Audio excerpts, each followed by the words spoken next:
Everybody, this is the afternoon session of the Portland City Council, November 30th, 2017. Carla, please call the roll. Udaley? Here. Fritz? Here. Fish? Here. Saltzman? Here. Wheeler? Here. We've got one item today. We'll get to that in a moment. I won't read the whole statement. You'll mostly know what it says. You will hear testimony. You will not agree with everything you hear, and that's okay. And so please just treat everybody with the same respect you would expect to be treated with if you were testifying. Let's not interrupt people's testimony or the council deliberations. If you're a lobbyist, it is required by council rules that you state that for the record. And if you're here representing an organization, that is very helpful too. We ask people not to verbally interrupt anybody's testimony. If you like something, a thumbs up works. If you don't like something, a thumbs down is okay. But the watchword here is just respect. This is everybody's chamber, and everybody has a right to be heard here. So with that, Carla, please call the item.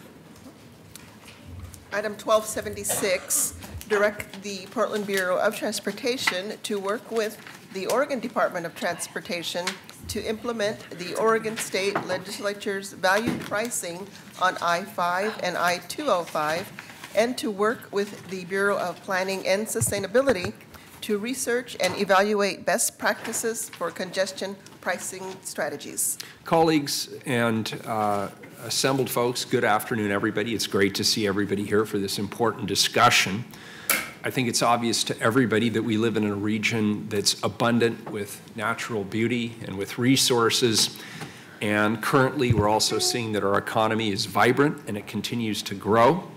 And one of the side effects of that good news is that we're also seeing significant growth in congestion on our roadways. These same factors make Portland such a wonderful place to live, work, and recreate, but they also attract new residents, and that, of course, includes increased housing and increased pressure on our roadways. While I am mayor, I want to be very clear, we're not building any more freeways in the city of Portland. Congestion pricing not only funds and maintains our transportation system, but also is a very effective tool for managing the traffic that will continue as Portland grows and changes. And we also can't lose sight of the impact traffic emissions have on our public health and on our overall environment. Air quality has been and will continue to be a key issue for me as mayor, and we can't deny that vehicles continue to be a major source of pollution in the air we breathe. Today's resolution is not only a statement of our values, advancing our community's public health, protecting our environment, and achieving our equity goals, but it's also putting forward a specific path to better achieve these goals. So I'm delighted that we're taking up this resolution today, and I'd like to pass this over to Transportation Commissioner Saltzman. Well, thank you, Mayor, and welcome everybody. As the Mayor said, and as we all know, Portland is well known for its high quality of life. And it's one of the factors that makes Portland such a wonderful city to live and work. And we also know that we are attracting more and more new residents, and that is increasing congestion. So the question before us is, what are we going to do? Well, one thing we can do is to study and consider doing pricing the use of our transportation assets, or congestion pricing. And that is fundamentally the purpose of today's resolution. To direct the Bureau of Transportation, the Bureau of Planning and Sustainability, to explore a congestion pricing plan that works for Portland. Now, let me address a large and dare I say, elephant in the room. And that is... Wait, sorry, is the closed captioning off? Oh. Can we wait a moment for closed captioning? It was working a second ago. Sorry. We outsource this, and sometimes there's a glitch, and it's important for people that we be able to see the closed captioning. One moment.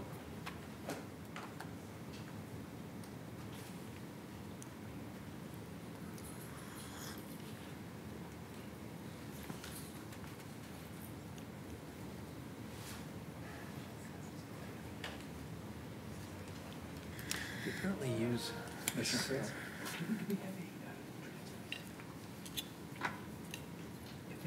this thing keeps failing, do we have someone in the building? Not on call, no.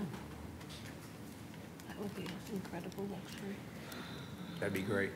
It'd be really expensive too. Hmm? But we can arrange it by request. Right.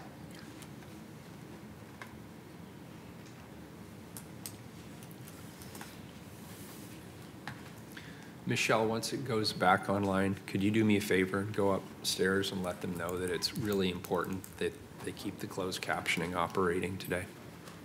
Yes, sir. Thank you.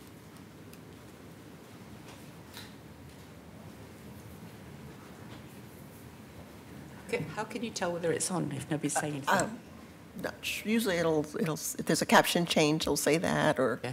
maybe she'll come back live. They use a phone line, so they may have gotten disconnected. Sometimes Wow. that happens.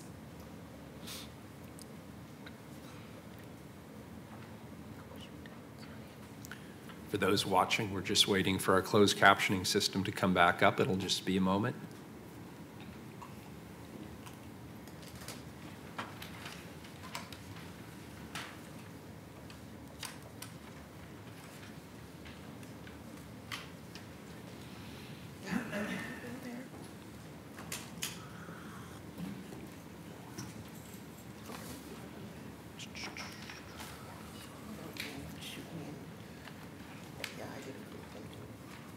Well, just by way of run of show, we're going to have two invited panels come up after the staff report.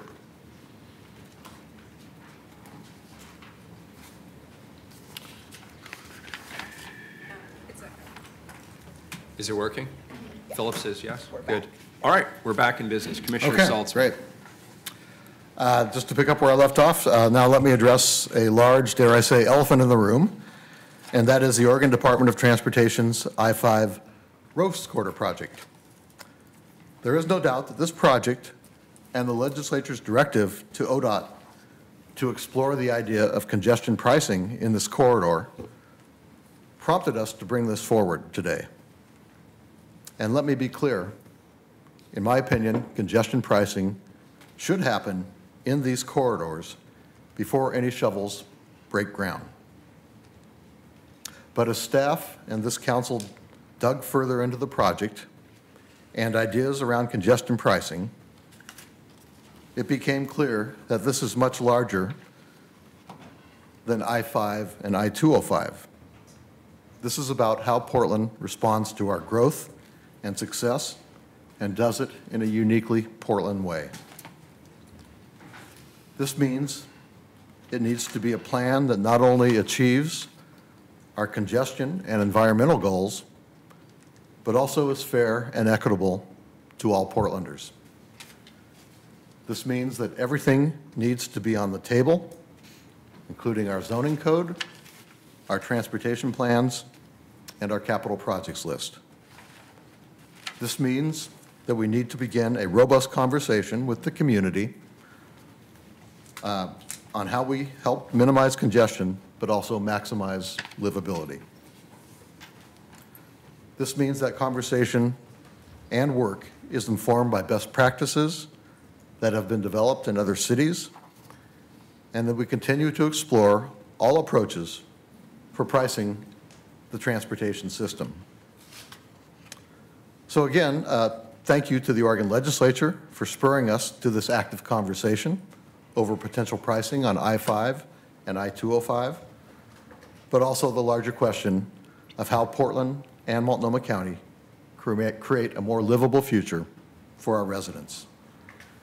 Now I would like to introduce Transportation Department Director Leah Treat and Bureau of Planning and Sustainability Director Susan Anderson to provide more background on this resolution. And then we have a couple of invited panels to hear from, and then testimony, open it to public testimony. Great, thank you, Mayor and Commissioners. Susan and I are really pleased to be here today to talk to you about how we can use pricing to bring relief to drivers on our roads, and hopefully at the same time strengthen our transportation system overall by making it more efficient, more equitable. And Is it, I'm sorry, it's it stopped again? No, It takes a while. When it switches over, it takes a moment to get up there. It's on. Is it working? Yeah. It's working. Okay, and Lee, if you could just speak a little more slowly, just so they. Sure. Good, thanks, I appreciate Yep, it. thanks for the feedback.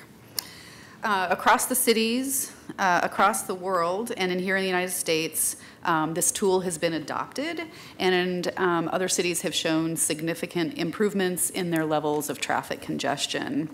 So the resolution before you today is a major step forward to adopting the use of pricing to achieve less congested roads in Portland. As Commissioner Saltzman mentioned, congestion is a growing problem for the Portland region. In fact, congestion is growing faster than our population. According to the 2016 ODOT Traffic Performance Report, congestion grew over 4 times faster than Portland's population between 2013 and 2015. And unfortunately, the news doesn't get better from here. Our region is expected to add 500,000 new residents by 2040. By this time, Metro drivers are projected to spend twice as much time sitting in their cars on congested highways and streets. So now is the time to explore our options to avoid this future. And that's why ODOT is studying the feasibility of congestion pricing on I-5 and I-205 in the Portland area. So here in Portland, we want to take advantage of what is happening at the state level and jumpstart the policy discussion about using pricing to address congestion in Portland's transportation system. The current state-level policy discussion about congestion pricing was started with the passage of House Bill 2017, the statewide transportation bill that the legislature passed this summer. Now known as Keep Oregon Moving, the bill directed ODOT to develop congestion pricing on I-5 and I-205. This process formally started on November 20th when ODOT convened their advisory committee. The City of Portland is represented on this committee, and as a member, we will be advocating for a congestion pricing system that adequately addresses the following issues: demand management, diversion to local streets, equity concerns, climate impacts, and leveraging revenue to improve our transportation system for all users. The state conversation is only one side of the policy coin. The second is the use of congestion pricing on city streets. To better understand how we can use pricing tools on Portland roads, PBOT and BPS have kicked off a joint effort to evaluate a range of possible strategies we could use here in Portland. The pricing mechanisms that we will be looking at include cordons and other geographically based pricing, parking demand management, automated, shared, and electric vehicle mobility pricing, and bridge pricing. Importantly, we won't investigate these strategies in isolation.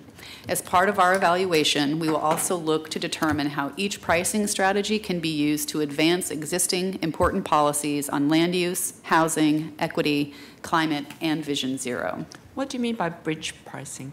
Like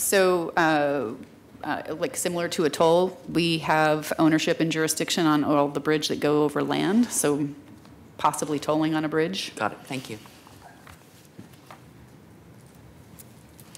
Congestion is not just frustrating, it brings with it a real set of costs. By 2025, Metro estimates the regional cost of congestion will be $844 million a year.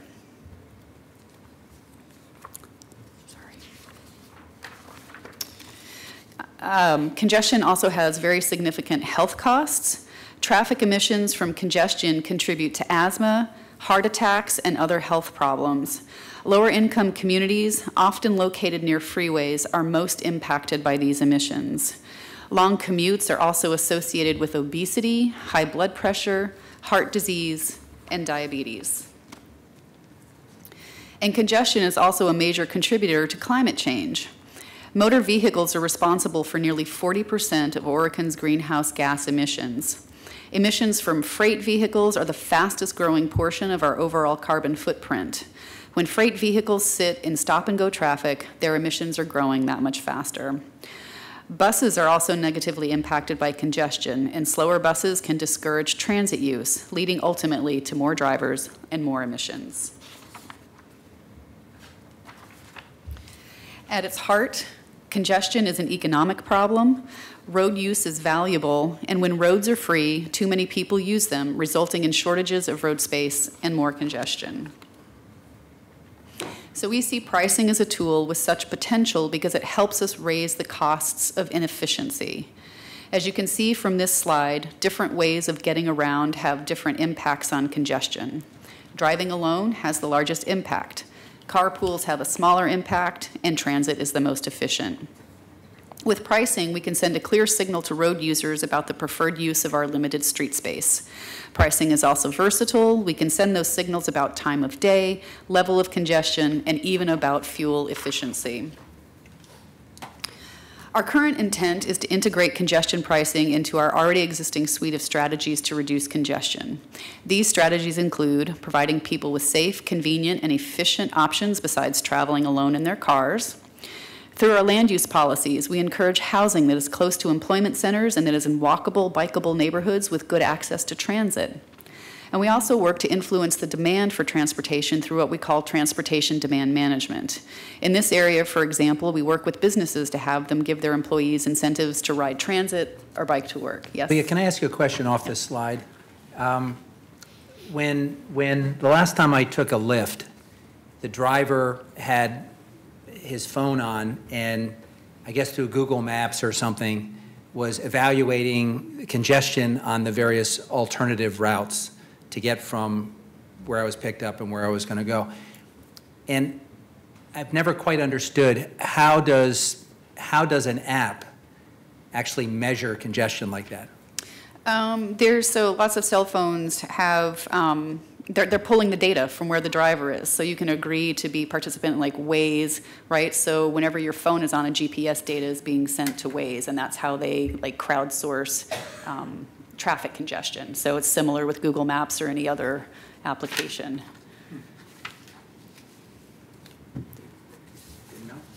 Okay. So these strategies have been really effective. For example, thanks to our commitment to building safe biking infrastructure, we have one of the highest bike commuting rates in the United States. But the fact of the matter is there will always be a significant portion of transportation users who do have to drive. And for these users, we have to have very road-specific strategies. And there aren't many options. We can try to build our way out of the problem, but this is very costly. We can encourage people to drive at different times, but without real incentives, this has very limited benefits. We can, and we do, implement intelligent transportation systems improvements like signal synchronization. And these are often very low-cost improvements that can help, but they are ultimately very limited. So we really need additional strategies, and this is why we believe road chargers are so important. And our key plans have actually already anticipated this policy discussion. The Portland Plan calls for a shift in how we fund transportation. The Climate Action Plan calls for road usage and fuel efficiency charges as long-term replacement for declining gas tax revenue. And the Comprehensive Plan calls for a regional congestion management approach, including a market-based system to price or charge for auto trips and parking. As we consider congestion pricing on state highways and on our city streets, we can build on the positive experience of other jurisdictions. In London, congestion pricing reduced commute times by 14% and also contributed to fewer road deaths per year. In Singapore, they used an advanced system of pricing, and they have seen a 45% reduction in congestion. Stockholm provides another interesting example. When Stockholm implemented congestion pricing, trips in and out of the city declined even as the overall population grew. And this is exactly the kind of result that we need here in Portland. So notice that when the congestion pricing was removed for 2 years, trips went back up and the problem of excessive traffic returned. The previous slides showed international examples, but there are also North American cities implementing and considering pricing policies. Variable bridge tolls are already being used in New York and in Seattle. A number of cities, including San Francisco, Los Angeles, New York, and Vancouver, are currently considering pricing policies. And we are collaborating with these cities and looking forward to continuing to learn from their experiences and collectively advancing the best practices for congestion pricing here in Portland. One of the most important lessons to learn from existing programs is that congestion pricing and transit improvements must go hand in hand. In Stockholm, the pricing revenue directly funds new transit lines. In London, they timed the introduction of the cordon with the opening of a new tube line, and over 80% of the revenue goes to improving bus service. Here in Oregon, one of the policy issues that we will be pursuing is how the revenues raised will be used to benefit transit and other modes. There are many ways that revenue can be used to improve transit access. We would be able to make investments to 82nd Avenue, a high-crash corridor that runs parallel to I-205. By making this corridor safer and improving access to transit on 82nd, we can help provide viable transit alternatives to driving on I-205. For any pricing schemes to work, we know that we'll have to find solutions that actually work for our communities. So we'll look at policies that help to advance equity, reduce climate impacts, move us towards Vision Zero, and support our land use and housing goals. In addition, we will need to work to make sure that any pricing policy will benefit our entire transportation system. As we move forward, we are especially sensitive to the impact of congestion pricing on our ability to build an equitable transportation system.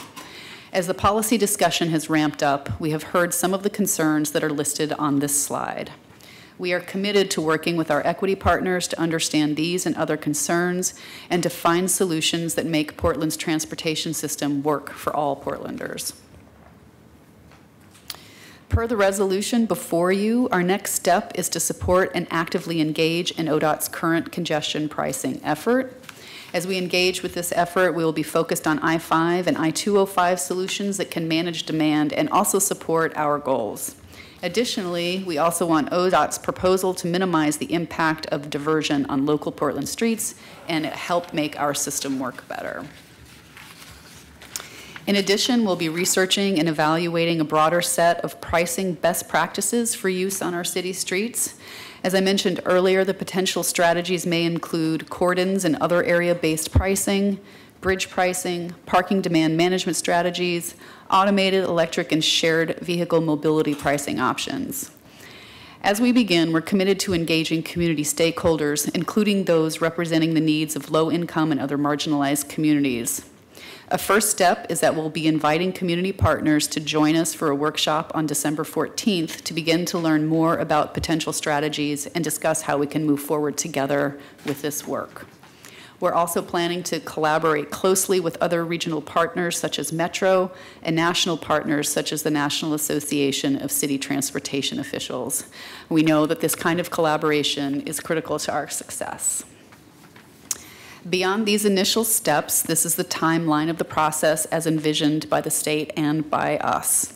As you can see, the ODOT Advisory Committee is working within a very tight time frame with a plan to have recommendations by July of next year and a proposal submitted to the Federal Highway Administration by December 2018, which is required in the legislation passed by the state. Our best practice work is just beginning and it's going to take us longer, so we'll return to the City Council, we expect within a year, with our initial findings. So thank you, and now I'm going to turn it over to Susan. Good afternoon. Mayor, Council, Susan Anderson, Director of the Bureau of Planning and Sustainability. I'm really happy to join with the Bureau of Transportation, with Leah, hand in hand on this issue. From my perspective, when it comes to transportation, the goal is always to create a really efficient, effective, low-carbon system that everyone has access to. It's something that's very, very near and dear to my heart for a really long time. I was thinking about this and realized that back in the late 70s, when I was a student, both an environmental science and economics student, I wrote a paper on congestion pricing. So this isn't new. We've been talking about market-based mechanisms for a really long time, about putting a price on externalities. But it is a tool that could be something that could be very useful to our transportation system. The transportation system, as you know, it doesn't stand alone. We all know that it's connected to land use and to housing and to air quality. It's connected to water quality, to our personal health, and to housing. And these things all work together. We all have talked about these connections, probably some of you more than you even wanted to, as we developed the Portland Plan, the Comprehensive Plan, now the Central City Plan, and the Climate Action Plan. And all of those have recommended market-based solutions like congestion pricing. I think Leah's presentation highlighted many of the issues that we are going to need to pay attention to. As I was talking to someone today, they said, you know, an equitable answer to this is not just we do congestion pricing and then we hand out a bunch of low-cost bus passes and call it good for people who need that kind of assistance. It's got to be more than that. It's got to be a system that looks at housing. It's got to be that looks at land use. We need to look at all of our equity goals, and we need to make sure that there are effective, for example, transit connections between where people of lower income are living and where they need to go for their housing, for their jobs.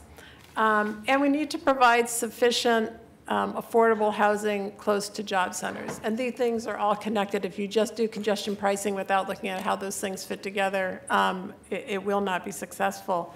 Finally, we need to make sure that all of our equity stakeholders, this is something we've absolutely learned over the past 10 years, that they need to be at the table with us right from the beginning, and that we're all together helping to define what the problems are that we're actually trying to solve, and that we don't just try to look at each one of these things in silos. I look forward to our partnership. We always work well together, the Bureau of Transportation and Planning and Sustainability, and look forward to bringing information to you as it unrolls here in the next few months. Thank you. Thank you both. Thank you.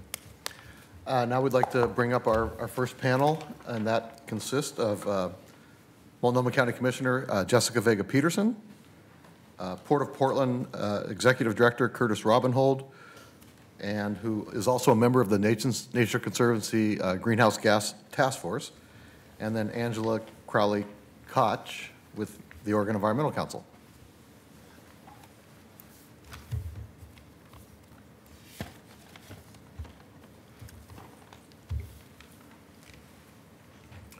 Thank you all.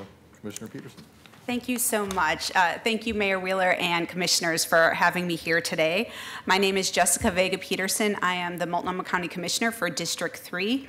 I also represent Multnomah County on the Value Pricing Advisory Committee that Leah was referring to earlier. I'm tasked with considering value pricing on the I-5 and I-205 state highways as a result of House Bill 2017.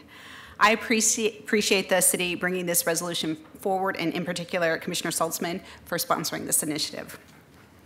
Value pricing is a huge issue in our region with huge potential, because while there is absolutely no shortage of highly congested traffic in the Portland region, we don't have any successful congestion pricing on our roadways.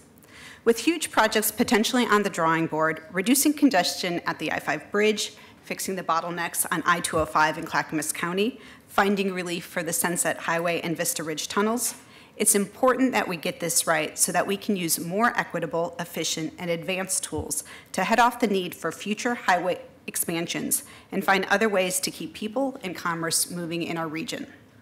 One of those key tools is congestion pricing, and the reasons we need it are obvious.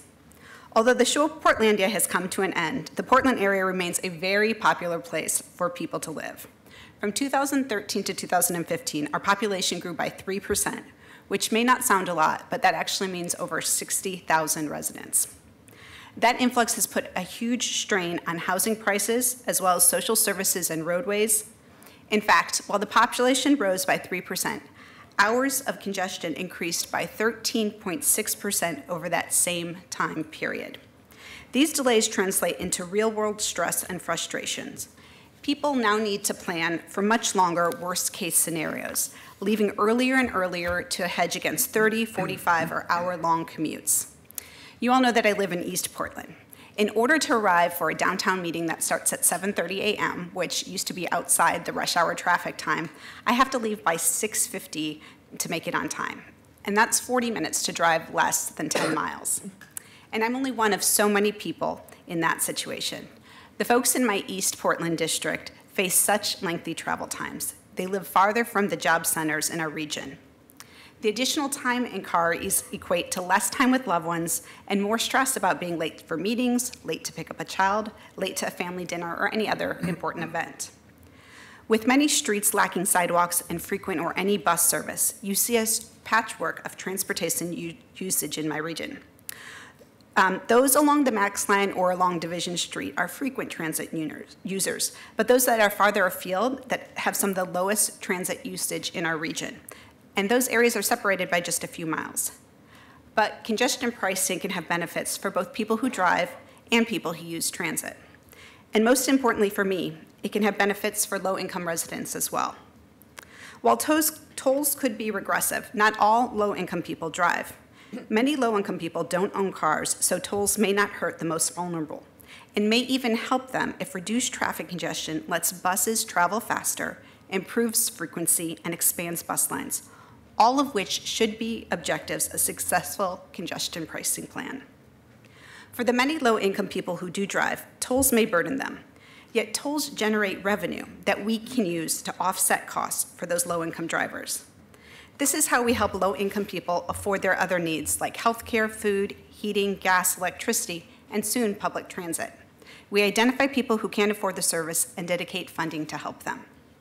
What we don't want to do is to assume that the current system of free roads benefits everyone equally. It doesn't. Driving is expensive. It requires a car, gas, insurance, maintenance, registration fees. The list goes on. That's why the affluent drive much more than the poor and take more advantage of our current road system.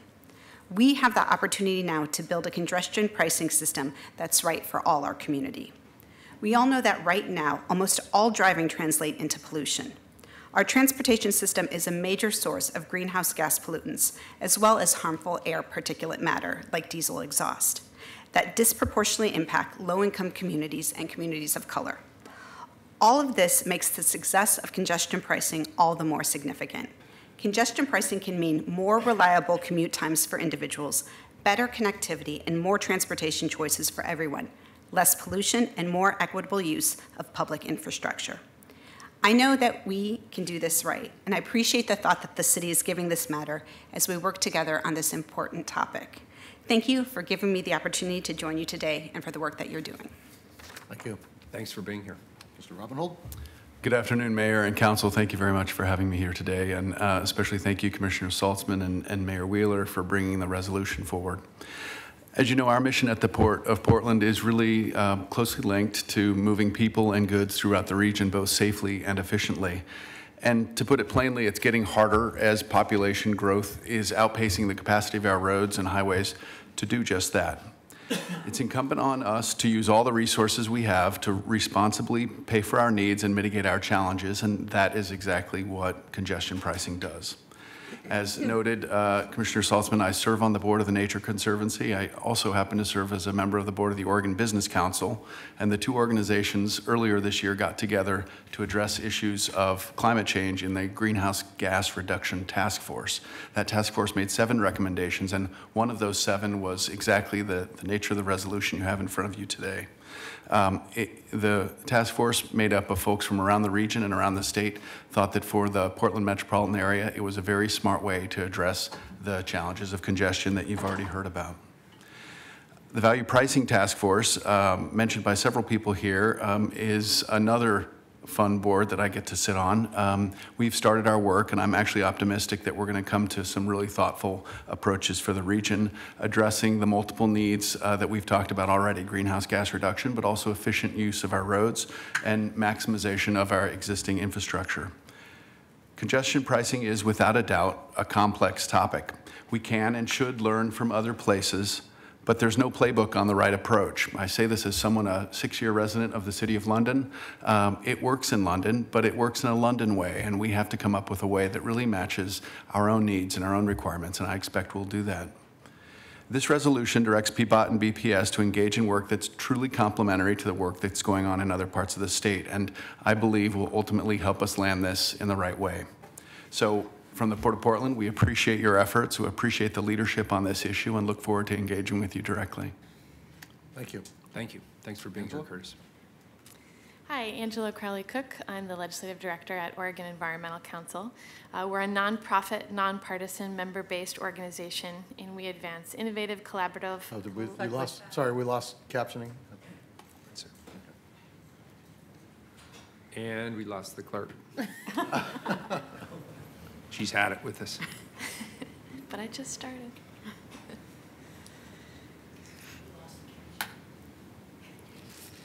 Carla, we're keeping you busy today. Thank you.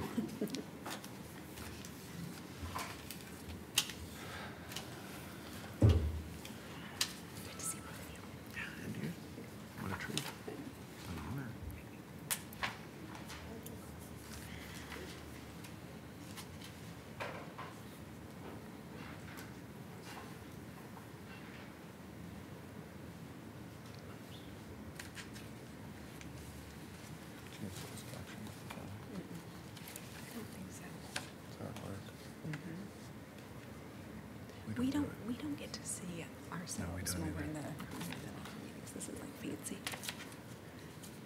We're $40 at work. I know. Much lower tech.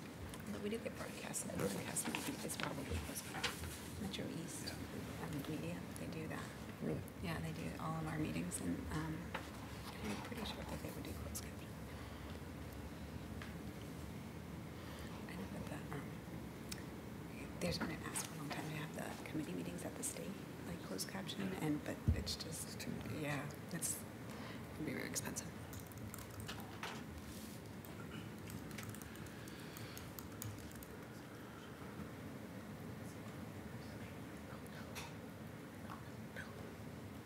There we go. Are they ready? We're ready for it. Okay. Okay. That's good. Again, Angela Crowley-Cook, Legislative Director at Oregon Environmental Council. Oregon Environmental Council advances innovative, collaborative, and equitable solutions to Oregon's environmental challenges for today and future generations.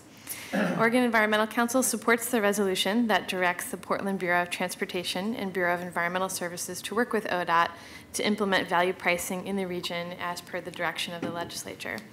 OEC was among the key advocates for incorporating congestion pricing into House Bill 2017, the transportation package, and has long maintained that congestion pricing is the best and least cost method of improving transportation reliability in urban regions that experience heavy traffic. Rather than building more and wider roads, congestion pricing efficiently manages the road capacity that we already have. Adding new capacity simply doesn't work over the long run because it results in what's called induced demand. And that's where drivers who were taking transit or driving at a different time of day flock back to the freeway at rush hour because new lanes had been built, and that just fills up right away with more traffic and making it more congested than it was before. Road building is also associated with a host of environmental and social problems. Stormwater runoff from roads contaminates water. Increased driving pollutes our air and harms our climate. Widened roads make it more difficult for pedestrians and bicyclists to get from place to place safely, and freeways tear neighborhoods apart. OEC is also serving on the Portland Region Value Pricing Policy Advisory Committee. We will be advocating for a well-designed congestion pricing system that reduces climate pollution and air pollution, advances equity and affordability, improves access and the convenience for walking, biking, and taking transit, and does not disproportionately divert traffic to local streets, and finally reduces congestion so that people and goods get where they need to go with less hassle and more reliability. We thank you for drafting the resolution in front of you and support its adoption, and we look forward to working with the city to make sure that congestion pricing is implemented in a fair and effective manner. Thank you. Thank you. Thank you all. Thank you. Our last panel, invited panel, is Noel Nickelberry of the Oregon Walks and Transportation Justice Alliance. Vivian Satterfield of Opal and the Transportation Justice Alliance, Josh Alpert of C40, and John Tapania. Sorry, John, I always get your name, I always get it wrong, I'm sorry. Eco Northwest. I don't see Vivian, so why don't we start with you, Noel? Sure. Hi, Mayor and Commissioners. My name is Noelle Mickelberry. I'm the Executive Director of Oregon Walks, and I'm here today on behalf of the Transportation Justice Alliance. TJA builds power with low-income communities and communities of color to ensure affordable, equitable, and environmentally sustainable transportation system. We believe that transportation is a human right, and a transportation system guided by environmental justice principles is essential to regional prosperity. We appreciate the opportunity to comment on the congestion pricing resolution today and have some specific questions and considerations that we'd like Council and the City to integrate into any policy developed in the next stages. As the resolution states, communities of color and low-income communities feel the burden of the environmental and health impacts of emissions from freeways. These communities are also those who have the fewest options to choose to travel at different times and using different modes. As you move forward with this resolution, we encourage you to be looking at critical elements of any new policy through the following lenses. Mitigation of impact. What does mitigation for low-income users look like and how will it be effective? We want to see specifics on how the city plans to ensure that this strategy works for low-income users so that they're easily able to access any mitigation program and that it's effective at reducing barriers to transportation reliability. One of the strongest mitigation strategies would be investment in expanding transit. We encourage the city to look at how to most effectively invest in expanding transportation options with any revenue generated from congestion pricing, knowing that it will take collaboration and innovation to spend funds on transit expansion or operation, given the current restriction on the Highway Trust Fund. Community engagement. The resolution kicks off a year of analysis, and we want to ensure that community and voices, particularly those from low-income communities and communities of color, are at the forefront of any community engagement strategy. This is an opportunity to raise the bar on what community engagement looks like, and we readily await the opportunity for our communities to participate. And finally, smart investments. An effective congestion pricing strategy should be used in advance of any investment in freeway projects like the I-5 Rose Corridor Congestion Relief Project. We have the opportunity to set a standard for the region and utilize innovative tools for addressing congestion and save our limited transportation dollars to go toward the safety, accessibility, and affordability issues on our transportation system that are often an afterthought. We're looking forward to working on these solutions with you, and we appreciate the opportunity to engage on this issue early in the process. And we look forward to working closely with the city to develop a truly equitable and effective strategy that benefits all communities in Portland. Thank you. Thank you. Thank you. Josh? Hi. Mr. Mayor, Commissioners, good afternoon. Josh Alpert, Director of Special Projects with C40 Cities Climate Leadership Group. Very pleased to be here today, and I'm just going to offer some facts about congestion pricing from two other C40 cities, Stockholm and London, both of which Director Treat mentioned in her presentation. In Stockholm today, congestion charging is a fundamental element of the Stockholm mobility strategy. That strategy was designed to increase mobility, not increase traffic, and to promote the efficient use of shared and limited resource, or street space. They quickly took up the motto of building a city with cars, not for cars. Intentionally transitioning away from car-based infrastructure creates more dedicated lanes for public transport, more cycle lanes, fewer parking places, and an enhanced street environment for pedestrians. Stockholm's end goal is to become a fossil fuel-free city by 2040. The congestion tax, therefore, is essential in a modern growing city like Stockholm in order to realize those goals, in addition to increase accessibility, reduce environmental impact, and finance infrastructure and expansion. Stockholm began this adventure with a trial period in 2006. At the time, they designed it to prioritize high-value traffic over trips that could use other modes of transport, as well as trips that could take place at a different time. After the trial period, the city held a referendum, and congestion pricing became permanent in 2007. Since then, it's resulted in an 18 to 20% decrease in traffic going to and from the inner city. It's resulted in 30 to 50% less time in queues and less traffic variability, 10 to 14% less emissions in the inner city, leading to positive health effects, and 2 to 3% less carbon emissions in the county. It's also, equally, if not more importantly, resulted in 45% fewer asthma attacks in kids. The revenue that Stockholm generates through this congestion pricing is dedicated to transport infrastructure development. Annual revenues are about $100 million a year. And the key here is that local and national governments are able to raise money through things like congestion pricing. In London, and I fervently agree with Mr. Robin Holt's comment that while there are models, every city is doing this differently, but they all somehow have been looking at London as kind of the exemplar and then basing their schemes to suit their local cities. But London is often held up as kind of the poster child. Congestion pricing has been in place for over a decade there, and current Mayor Khan's transport strategy aims to continue the positive outcomes that were created by the charge and shift emphasis from vehicles to walking, cycling, and public transport. The congestion charge in London was first implemented in 2003 under then Mayor Ken Livingstone, the founder of C40. By 2006, the congestion charging zone had reduced congestion in central London by 26% from 2002 levels. There have been between 40 to 70% fewer accidents, crashes that resulted in personal injury within the zone. Greenhouse gas emissions were reduced by 16% between 2002 to 2003 in just 1 year. And NOx and PM10, other air particulates within the congestion charging zone decreased by 18 and 22% respectively by 2004. So dramatic and very quick results. The revenue raised in London from the congestion charging zone in 2015-16 alone was $225 million. London has raised since 2003 over $2.3 billion from their congestion pricing scheme.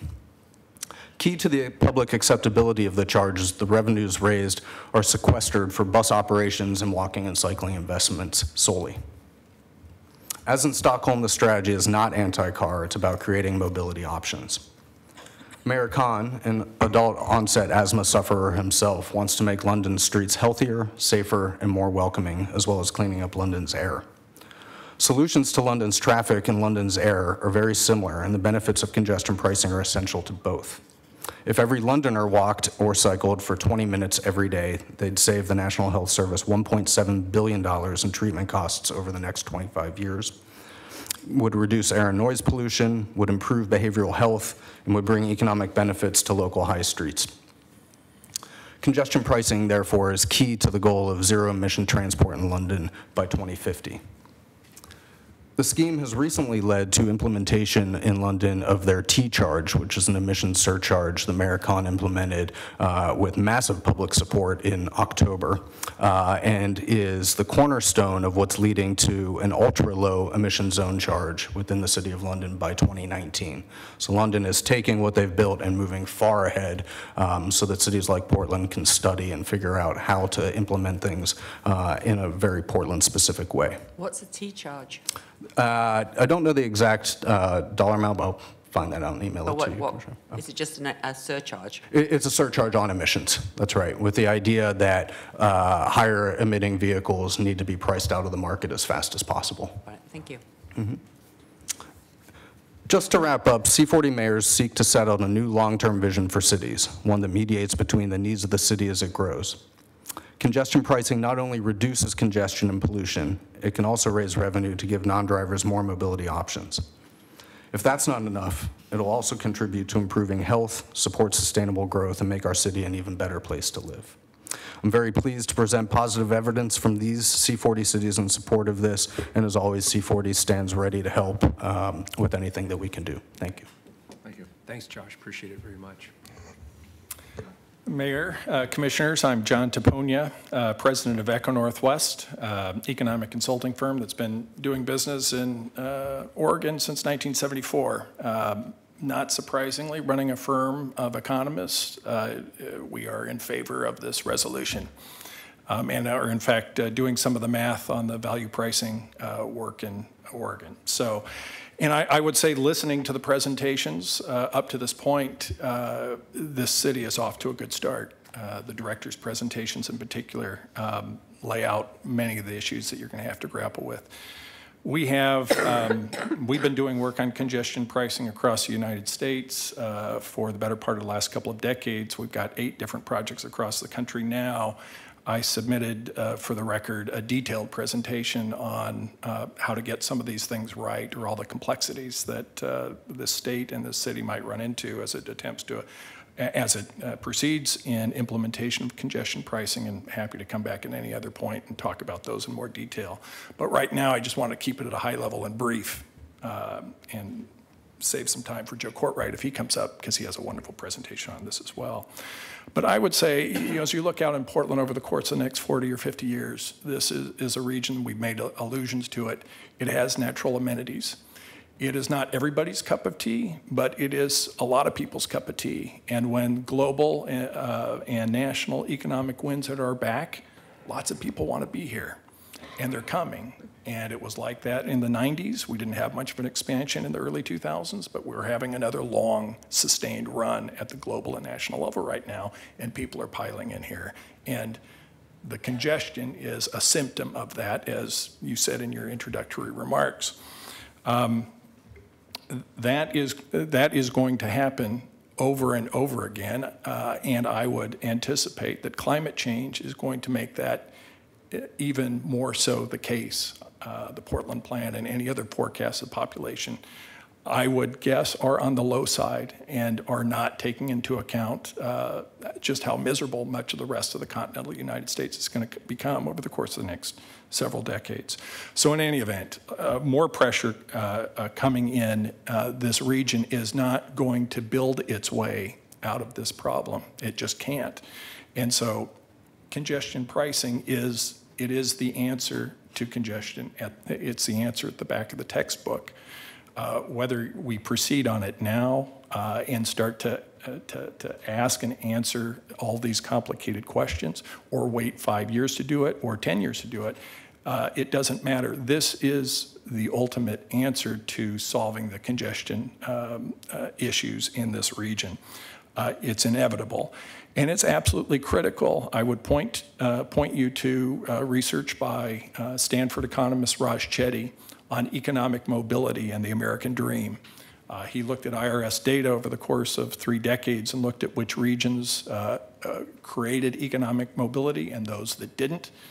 What he found is where there was strong economic integration, where people of different income classes could mix, you found more economic opportunity and more mobility. You saw a better American dream.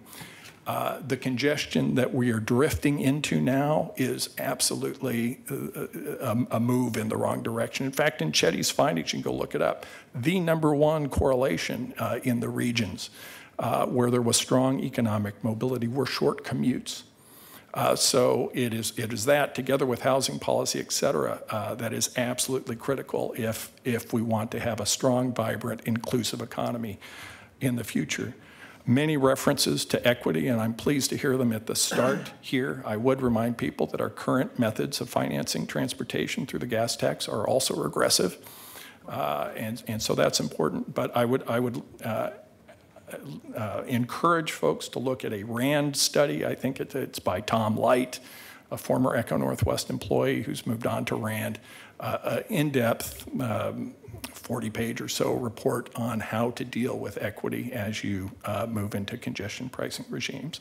So overall, delighted that Portland is having this conversation. I think it starts to put us toward the front of the pack in terms of thinking about a region that is going to grow in an inclusive, prosperous way.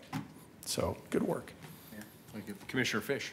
I want to take this opportunity to ask Josh a question, because he's usually flying around the world, and welcome back.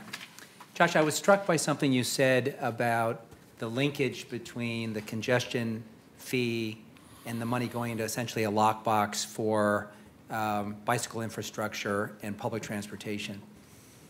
You and I are old enough to remember a debate in this chamber where when the question came up of new revenue for transportation, the fault line was really around street maintenance, safety, and then these other issues.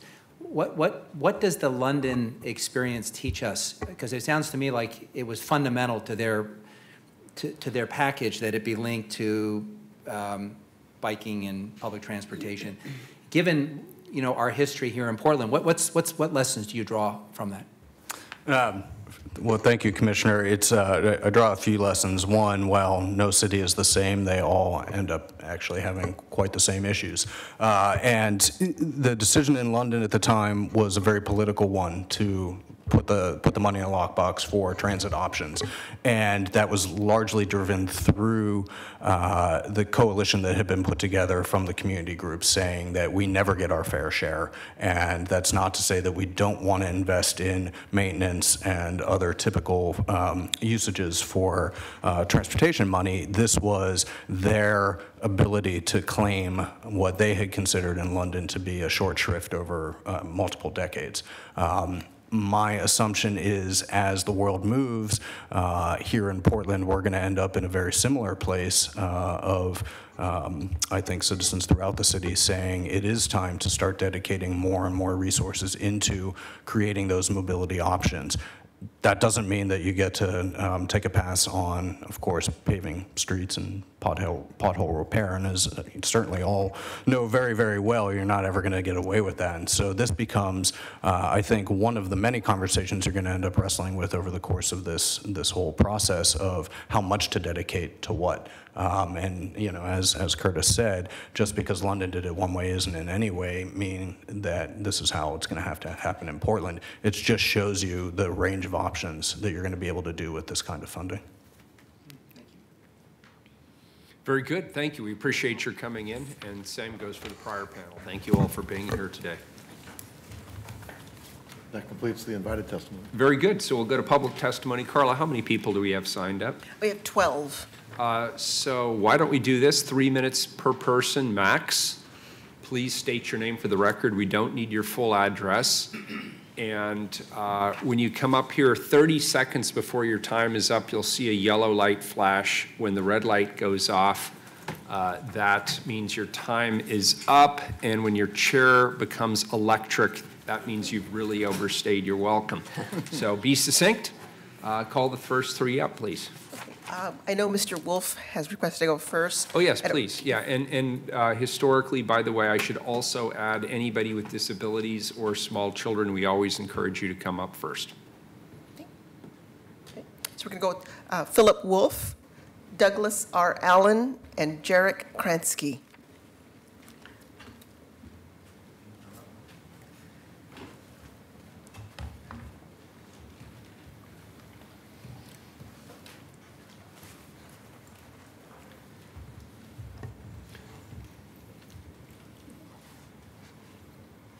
Why don't you go ahead first, sir? Thank you. You bet. Mayor Wheeler, Commissioner Saltzman, members of the council, my name is Garrick Kransky, and I'm here with the Street Trust. We advocate for healthy, thriving communities where it is safe and easy for people to bike, walk, and ride public transit. And I want to thank you for your work on congestion pricing and encourage you to support today's resolution while making sure that Portland builds a successful new program. Congestion pricing, or value pricing, holds promise as a powerful tool to improve Portland's transportation system. We'd like Portland to explore value pricing on our highways as well as on our city streets with some of the following goals in mind. First and foremost, value pricing must be designed to manage automobile demand for the limited space on our streets. We encourage the city in its dealings with the state and while exploring its own program to maintain a focus on value pricing as a way to manage congestion. Additionally, we welcome pricing being implemented in advance of the upcoming project on I-5 at the Rose Quarter in order to reduce congestion there.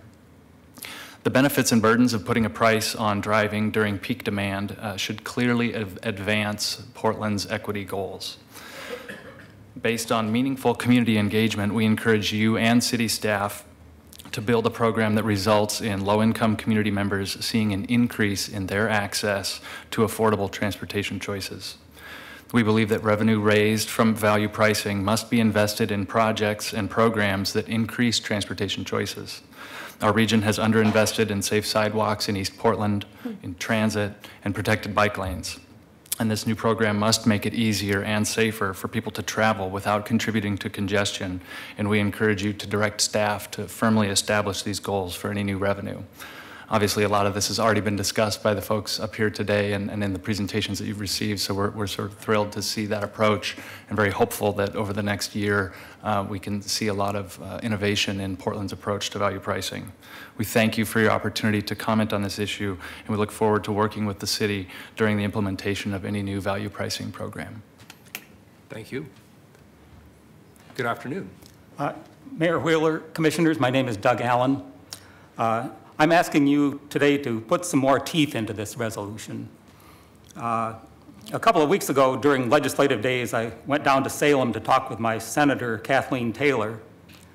I wanted to ask her about the I-5 Rose Quarter project relative to congestion pricing. Senator Taylor was on the joint committee that came up with HB 2017. She told me she was kind of skeptical of ODOT's claims for this project. And of course, a lot of people have debunked the claimed benefits of that, done a lot better job than I ever could, so I won't cover that. But I asked her, what if the city of Portland passed a resolution insisting that congestion pricing be implemented before any further work on planning and construction of the Rose Quarter project went ahead? And her reply was, what would be wrong with that? She said that HB 2017 did a lot of good things, like more money for transit and safety, and sometimes you have to put in some bad things to achieve an overall good result. You've heard Representative Susan McLean of Washington County telling you to move ahead with expanding I-5 as if you have no choice in the matter. Now, Representative McLean does deserve a lot of credit for insisting that congestion pricing be in the bill, but I think she's wrong here. You do have a choice, and you wouldn't be the only supporters of HB 2017 to ask for a change.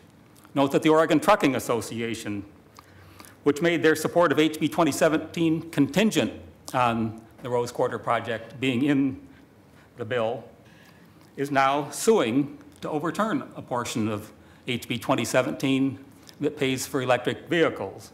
So I don't think there's anything wrong with you folks asking that HB 2017 be fine-tuned to spend the money in a more intelligent fashion than for the I-5 Rose Quarter project.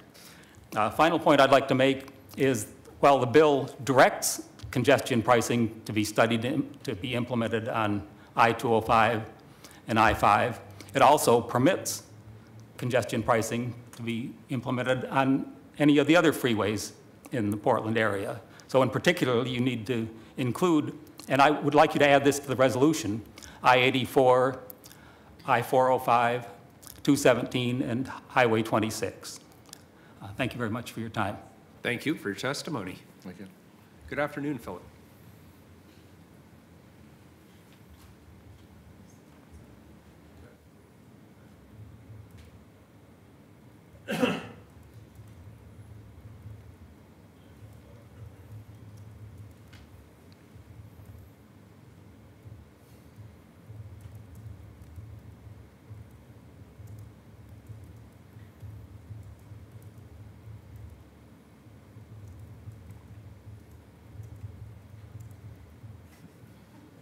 Thank you. You too.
Thank you. Appreciate it. Ta-da. Thank you. Thanks, all three of you. Next three, please, Carla. Are Doug Klotz, Jim Howell, and Joshua Hetrick.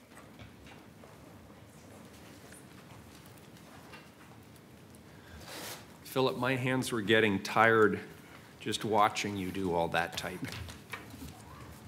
Hi, my name is Doug Klotz. First, I want to thank Jessica Vega Peterson for laying out a lot of the details of what equity would look like in congestion pricing. I definitely support congestion pricing, and she laid out a lot of the details that we need to know. I also want to thank Noel Mickelberry for her testimony in which she said smart investments and congestion pricing should be used in advance of any freeway projects like the Lowe's Corridor expansion. And I would second that. I would also note that the Oregon Transportation Department has been asked by different government agencies numerous times in the past 2 decades to study options for the implementation of congestion pricing in the Portland region, including most recently by the legislature in 2009. However, they have at this point failed to implement congestion pricing despite its numerous obvious benefits to public health, transportation efficiency, and carbon emission mitigation. And it actually is also hardly certain that ODOT's Portland Region Value Pricing Advisory Committee will ultimately adopt a stance in support of congestion pricing that would adequately address the concerns expressed here for equity, sustainability, and public health, or that the committee will recommend congestion pricing on I-5 or at any freeway in Portland. Portland has an opportunity to be a regional leader in climate-smart, cost-effective, and healthy transportation policy and set the standard that freeway expansion should only be considered after congestion pricing has been implemented. So asking ODOT to ensure that this congestion pricing is implemented before entering discussions about a freeway expansion is an appropriate move for the city to make. Thank you. Thank you. Thank you, sir. Appreciate it. Good afternoon. Josh Hetrick. I endorse congestion pricing over freeway expansion. The time it took me to say that represents the cost to implement congestion pricing. My full 3-minute time slot represents the cost to expand a freeway. There's no point in using all the time when only a little will suffice. I could sit here and continue to talk for 3 minutes to make my point less efficiently. Or rather, I should continue talking well beyond my 3-minute budget, as would often be the case with freeway expansions. But I would like to be a good steward of the public's time, just as I implore you to be with the public's money. Don't move forward with planning, design, or construction of any freeway expansion until after congestion pricing has been implemented and its effects evaluated. And I would like to note that I've observed a successful congestion strategy in this very room. The last time I was here, there was a much fuller list of people providing testimony, and we were only given 2 minutes apiece. We managed that just fine without building a second council. I think we can do this. Thank you. Good afternoon. Good afternoon.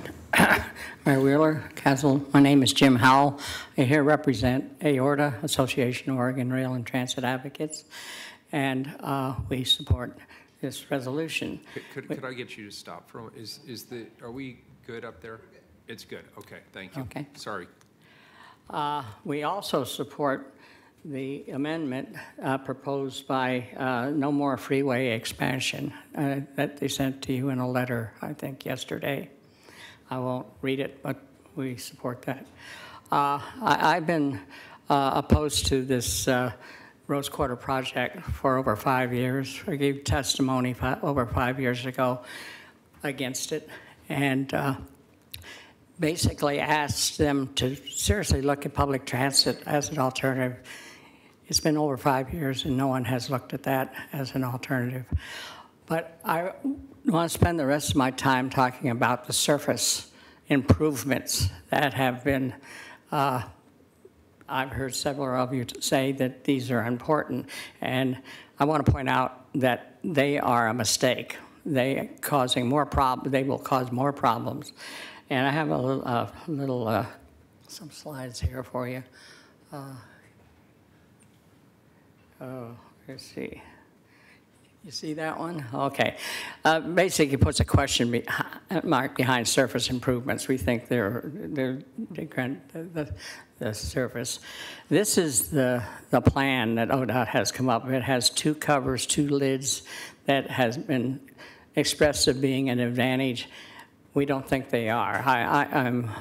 This is my neighborhood, and this is would create a lot of useless space that cannot be built on and probably would not be maintained as currently the case with ODOT's property right now. This intersection at Vancouver and Broadway is an example of the way it's maintained. So it's not going to improve the neighborhood by having these little pieces of land.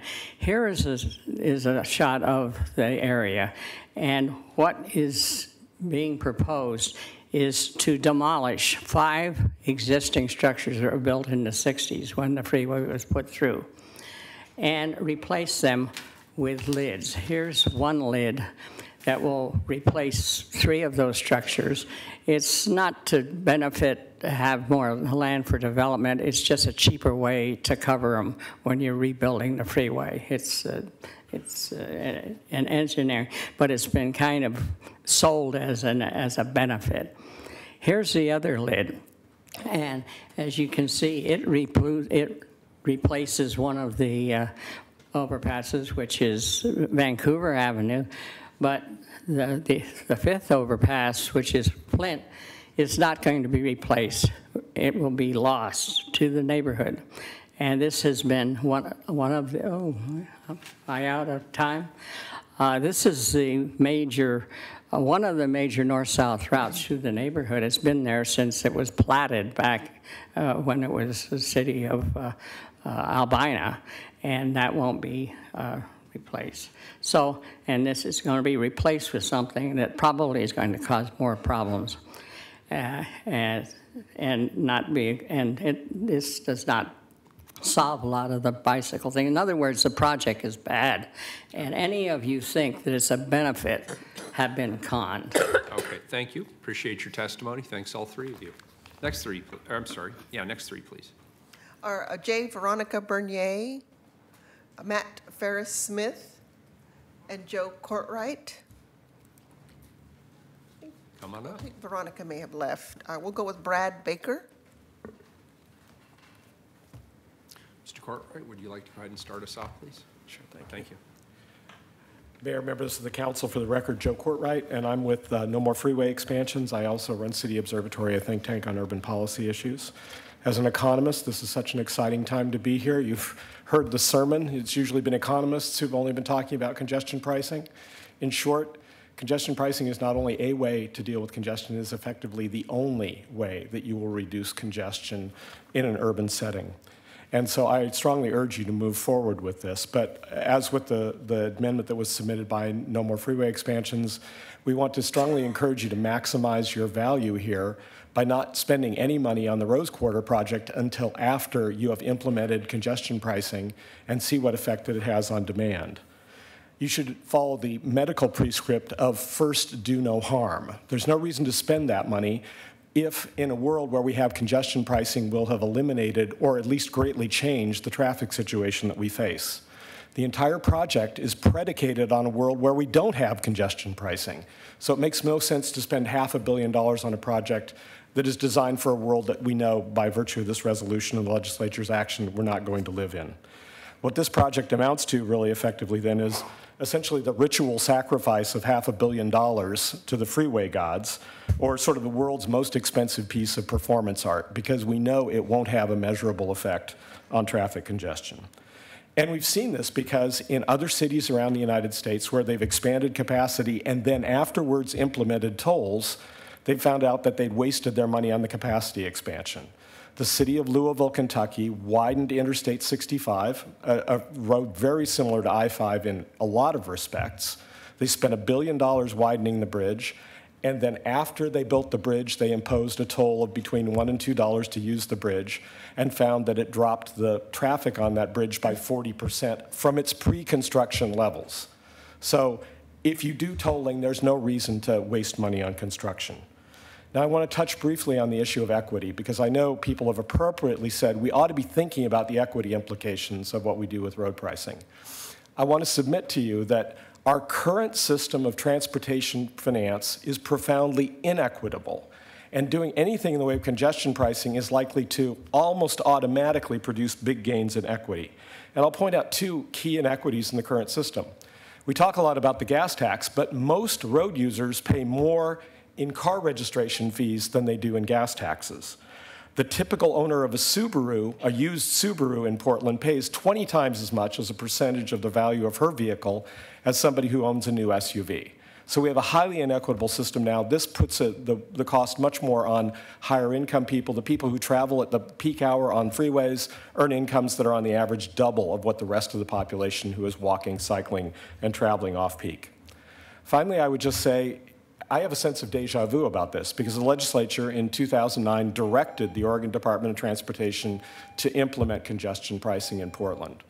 They drug their bureaucratic feet for quite some time, and as a result, nothing ever happened. And we shouldn't be in that situation again. We should move forward with this. We should take advantage of it by not wasting money on freeway expansion and reap the economic benefits of congestion pricing. Thank you. Good afternoon. Good afternoon. Thank you, Council. My name is Matt Ferris Smith, and I'm very humbled by all the wonderful testimony I've heard today, and I really appreciate City Council's very thoughtful debate on this issue.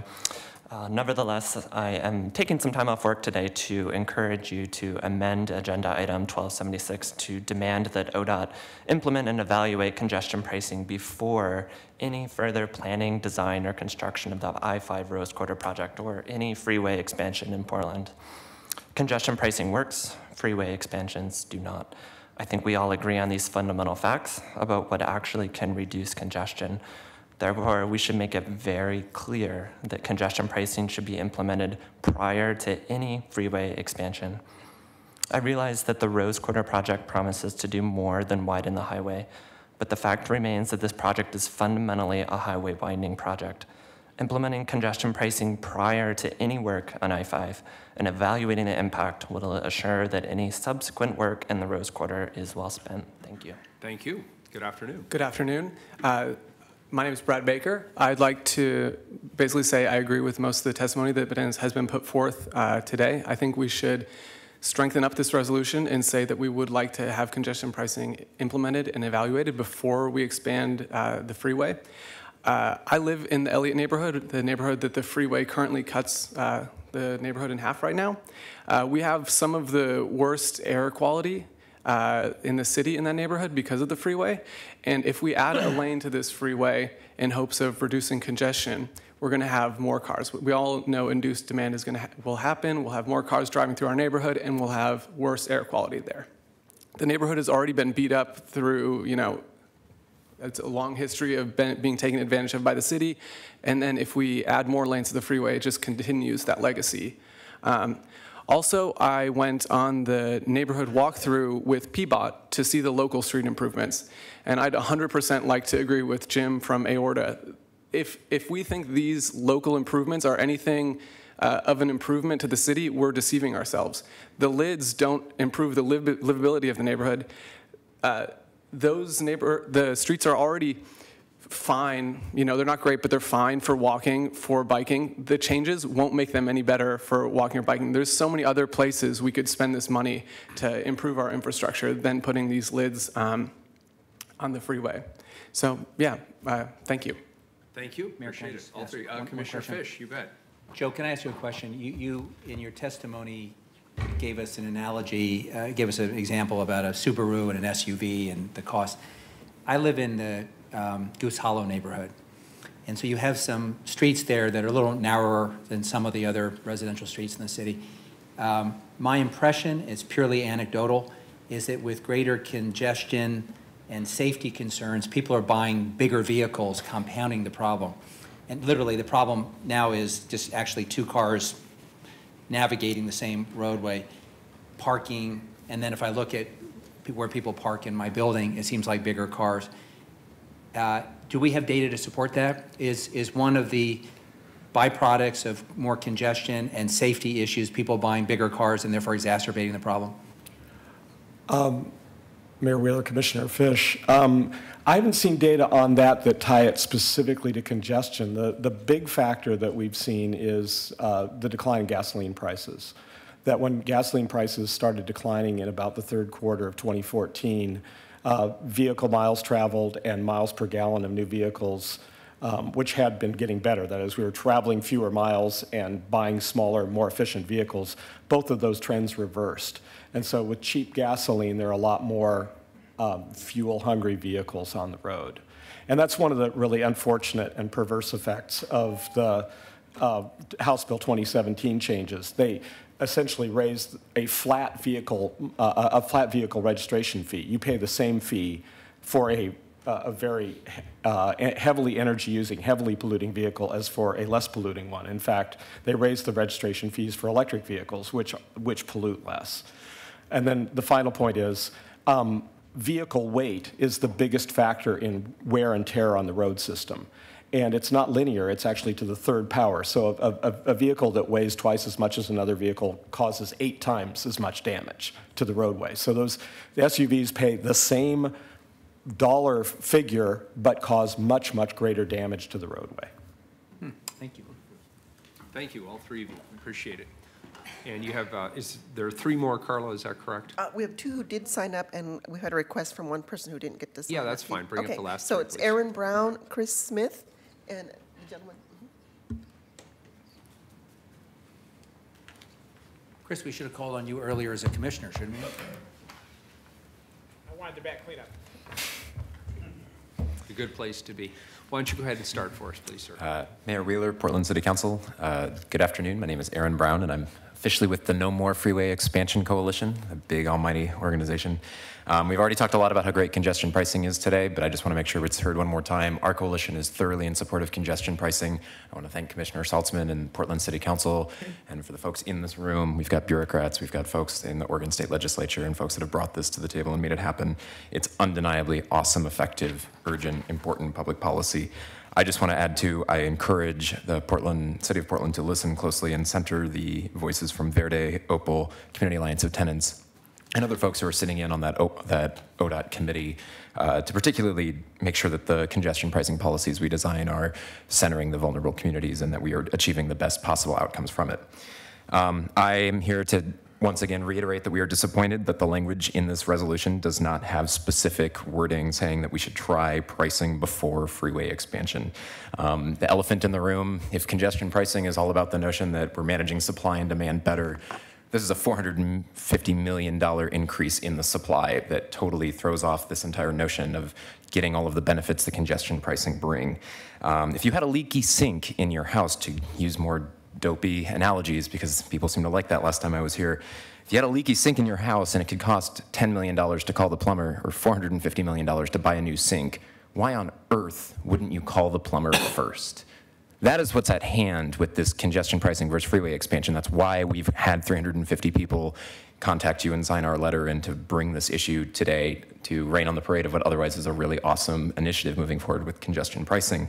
Lord knows we have other infrastructural needs like affordable housing that we should be thinking about how we allocate money towards. Being here and patting ourselves on the back that we're supporting congestion pricing but still allowing this freeway expansion to happen is like patting ourselves on the back that we passed an energy consumption initiative while also voting for a $450 million coal plant. It's like changing that we are supporting a new recidivism or second chance policies while also moving forward with a $450 million prison. At our fundamental core, the point is to restructure our collective social behavior to retire these 20th century infrastructure projects that are counter to every single one of our public health, economic, equity, and other goals at great taxpayer expense. Maybe we need a redesigned freeway. It's fiscally irresponsible to not demand the congestion pricing happen first, so we have a fundamental understanding of how we can design that freeway to best meet the needs of the changing traffic. We know that if we put a price on that road, it will fundamentally change how many cars are going through it. What we are suggesting is, especially considering, I sat in on the committee that met last week, there's all sorts of different technologies about what lanes are we using or how it is implemented. It will have significant impact on what the traffic would look like. It does not make sense to move forward with freeway expansion and allowing ODOT to move forward without explicitly previously finding out how that traffic patterns have changed. Thank you very much for your time, and I encourage you to learn more about our coalition. Very good. Thank you, sir. Good afternoon. Hi, I'm Ron Buell, and congratulations to the mayor and Commissioner Saltzman and the council for this excellent effort to push forward congestion pricing on I-5 and I hope I-205. Also, congratulations to the council for having excellent, open-minded, bright, and responsive staff members in each of your offices. I gave my little pitch about the costs and benefits of the $450 million Rose Quarter project. And the amendment to this congestion pricing resolution we seek in order to do what Aaron just said, to get that evaluation and outcome. And I spoke to Brennan Finn and to Michael Cox and Marshall Runkle and Chris Dunphy and a new person in Amanda's office named Janine Gates. And your staff members were great, and they said they agreed with my cost-benefit analysis. To summarize that, the costs are substantial. $450 million is a lot of money. This project will worsen air pollution in neighborhoods that are already hit hard by air pollution and air toxics, and induce demand for freeway driving, and it's totally antithetical to the climate action plan of the city of Portland. The benefits of this project are illusory. ODOT and PBOT say the project will not reduce congestion on I-5, and vehicle-caused fatalities are which are going up dramatically across the city, but your Vision Zero goals will not be advanced in this section of new freeway. It's not where fatalities occur. The bicycle and pedestrian use excuse me, of the Broadway-Weidler couplet will not be improved by speeding up autos and trucks coming off I-5. Taking out Flint altogether does not restore the street grid, does not serve Emmanuel Hospital, does not restore, and does not, it takes out a very heavily used bicycle street, Flint. I went to the Vision Zero meeting at the Billy Webb's Elks Temple, and Zeri Sontner and Rukiah Adams and Ronnie Herndon said in front of God and everyone that this project was not essential to their idealistic and naive vision. While they want to build on the lids, they won't be able to do so. You have no neighborhood support for this project either. Elliott and Irvington neighborhoods did not approve it, they opposed it. Finally, I want to warn the mayor and the city council that this project will not finally be built. There's no money for it until 2022, and then ODOT has to borrow to fund it. And 30% of that agency's budget goes to pay debt already. No More Freeway Expansion is confident this project won't go forward. So you're about to fall into the Columbia River crossing trap, which is what I call it. The budget for this project includes more than $100 million for design, planning, and engineering. If you make the mistake of kicking this planning can down the road, I joyfully predict that there will be political consequences that the council won't like for spending all that money and wasting it on a project that's never built, which is what happened with $200 million on the CRC. Very good, and I'd ask you to please wrap it up. Okey doke. The answer for you is simple. Stop the planning using federal flexible funds and hold the $450 million allocation until after you get the results from congestion pricing. Thank you. Thank you, sir. Last but not least. Mayor, members of council, I'm Chris Smith. I'm vice chair of the Planning and Sustainability Commission, but I am not speaking for the commission today. I'm also an authorized representative of the No More Freeway Expansion Coalition. This is a smart resolution, and that shouldn't surprise me since two of my favorite bureau directors are bringing it forward. There's some good stuff in here. I particularly want to call out the desire to balance what ODOT is looking at on the freeways with what we need to do for the rest of the transportation system to make it work together as an integrated whole. I think absent that, we would be in big trouble. And with it, we have the opportunity to achieve a lot of our comp plan goals.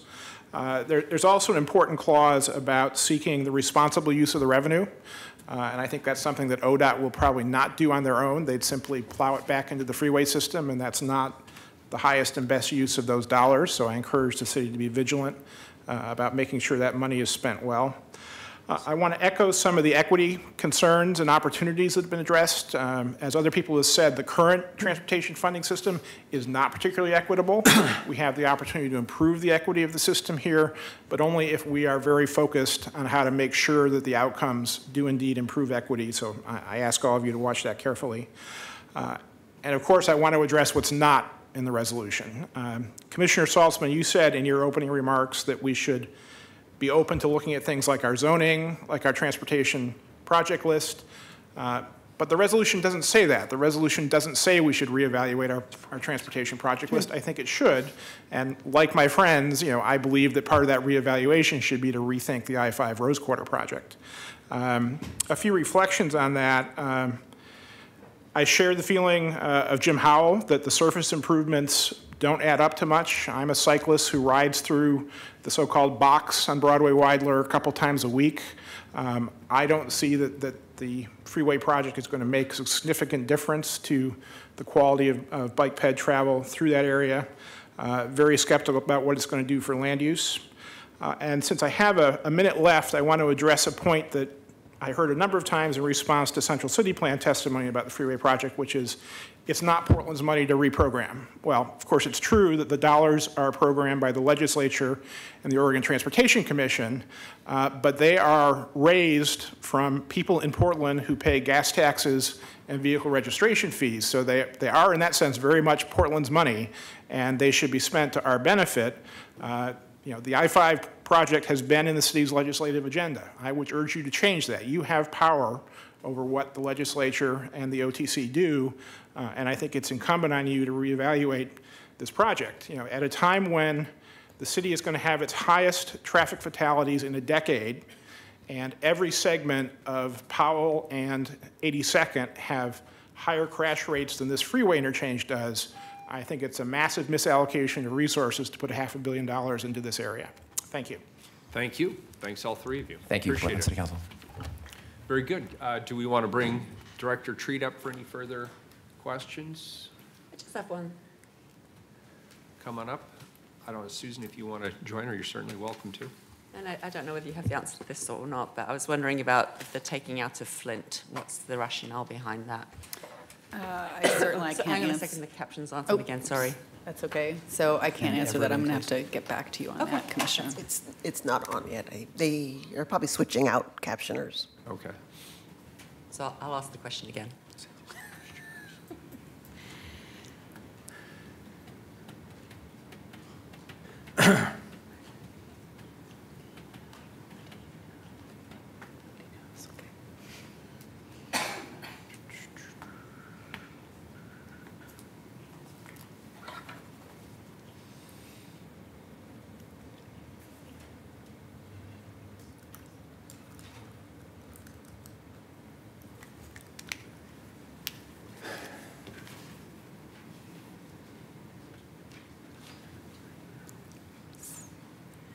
Are you there?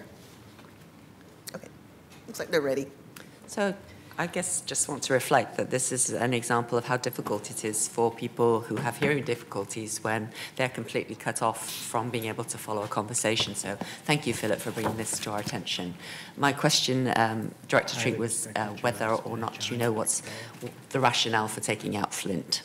Right, and I don't. I will get back to you and follow up with. I'll follow up on that question. Thank Any further questions? Please call the roll. Thank you. You, Daly? Thank you for the presentation and for everyone that came to testify today. Aye. Fritz. When I was discussing this with some of my staff today, I mentioned that when I first got involved with city discussions back in the early 1990s, we were talking about congestion pricing, and I was listening to it at the Metro Policy Advisory Committee, and one of my staff said, well, then why didn't you do it? And so I would urge the advocates, don't snatch defeat from the jaws of victory. We are actually going to do this now, and I think there's a lot more to be discussed than whether or not it will relieve congestion. There is the discussion of will it repair a neighbourhood that was blasted apart by I-5 and Memorial Coliseum, and how do we include more people who were affected by that in these discussions so that we all understand that it's not just about a freeway here. Aye. Fish. My only disappointment is John Tapagna assured us we were going to get a Joe Cartwright PowerPoint. I feel like perhaps we can prevail upon you to email it to us so we can review it. Thank you, Mayor, and thank you, Commissioner Saltzman, for bringing this matter forward. This, I thought, was an unusually thoughtful discussion. I appreciate the time people took to inform us and make a record. And I have a lot of questions and concerns coming out of this, and that's the purpose of holding a hearing. So I'm going to support this particular resolution. And in fact, I've lived in cities across the country that have successfully implemented congestion pricing. And with some of the new technology, it's actually not very burdensome. It's just having a sticker or a little box on your windshield, and you can adjust, do some variable pricing off of that.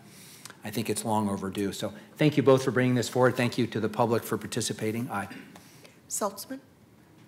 Well, as the resolution states, this begins the process of the city's Bureau of Planning and Sustainability and the Bureau of Transportation of closely examining how to implement congestion pricing in the city of Portland. It is all about pricing our transportation system, but doing it in a way that's going to be equitable to all Portlanders. and I believe that we are up for that challenge. I wanted to thank, in particular, Matt Grum in my office for helping to put together this resolution and the hearing we've just completed today. Aye. Wheeler. This is a good and necessary first step for the city to take, and therefore I support the resolution. Aye, the resolution is adopted. Thanks, everybody. We're adjourned.